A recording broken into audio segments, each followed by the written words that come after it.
Welcome to Not Milk Never Milk. Subscribe if you're lactose intolerant.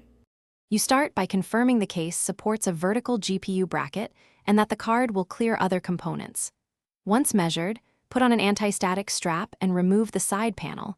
This prevents electrostatic damage while you work. Next, remove any obstructing drive cages and unplug the power supply, safety first. Now orient the vertical bracket in the rear slot and loosely install 2 screws so the bracket stays aligned. You will tighten later after inserting the riser cable and GPU.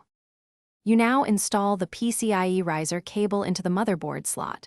Press evenly until the latch clicks, because an angled insertion can damage pins. Once the riser is seated, route the cable along the case path, avoiding sharp bends and hot zones. Secure it with zip ties every 2 to 3 inches so it won't stress the connector. Then align the GPU with the riser, push until it seats, and hand tighten the bracket screws to keep the card stable while you prepare power connectors. You finish by connecting the GPU power cables.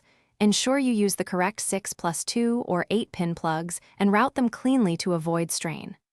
Once done, reinstall the side panel, boot the system, and verify the motherboard detects the GPU and BIOS. Then check idle temperatures for proper airflow.